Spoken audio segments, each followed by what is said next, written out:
E aí pessoal, nesse vídeo eu vou ensinar para vocês como utilizar a fórmula sequência no Excel. Fórmula sequência serve para a gente gerar sequências. Por exemplo, eu vou vir aqui, primeiramente eu vou aumentar o zoom. Agora eu chego aqui na minha célula A1, por exemplo. Eu quero gerar uma sequência a partir da célula A1.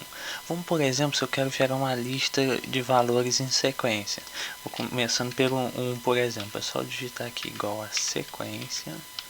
Aí eu venho aqui, coloco linha, eu coloco 10 linhas, por exemplo, para gerar de 1 a 10.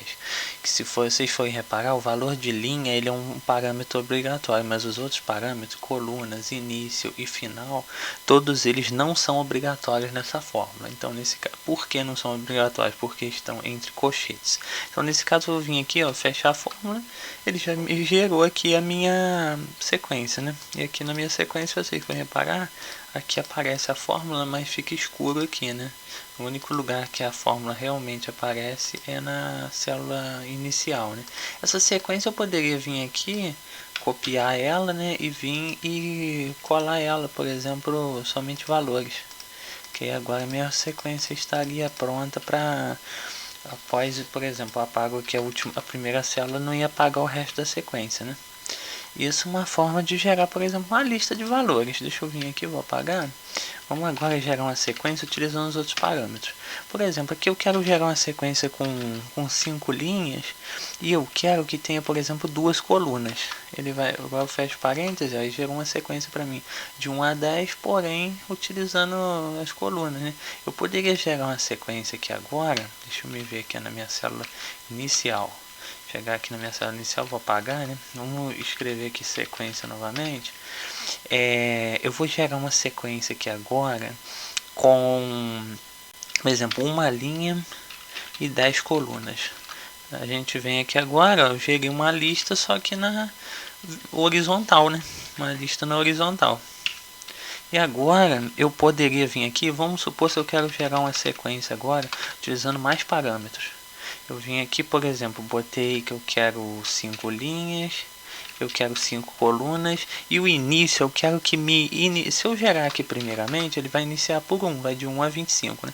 Mas eu quero que inicie aqui, deixa eu vir aqui ao ponto e vírgula, cheguei para o último parâmetro da fórmula, o parâmetro de início, eu quero que, por exemplo, inicie no valor 10. Na hora que fizer isso, ele vai iniciar a partir de 10 e vai gerar a sequência de 5 linhas e 5 colunas, né? E aqui tem o último parâmetro dessa fórmula. Eu vou vir aqui, vou apagar ela e vamos realizar ela então por completo. Eu poderia vir aqui, ó, linha, por exemplo, eu quero 10 linhas. Eu quero novamente 5 linhas, quero 5 colunas, por exemplo. O início eu quero que comece em 10, porém eu não quero, esse final aqui não é o último número. Esse final seria o salto que eu vou dar de um número para o outro. Por exemplo, se eu boto um salto de 2 e fecho aqui, ele vai gerar, ó, de 2 em 2, ó, 10, 12, 14, 16, 18, vai subindo, né? Se eu por exemplo, venho aqui e boto um salto de 1, ele faz o que ele já estava fazendo anteriormente, né? Se eu venho aqui e boto um salto, por exemplo, de 10 em 10, ó, ele vai gerar 10, 20, 30 e assim por diante, né? Ele vai gerar de 10 em 10, né? Eu poderia botar um salto negativo, por exemplo, salto começando de menos 10. Ele geraria, ó, menos 10, 0, 10, 0, menos 10, menos 20, assim vai, né? Então essa fórmula sequência, ela tem todas essas funcionalidades aqui, né? Então, pessoal, esse foi o vídeo de hoje. Se você gostou desse vídeo, deixa o curtir, comente, compartilhe e deixe sugestões de novos vídeos abaixo. Se inscreva-se no canal e obrigado por assistir.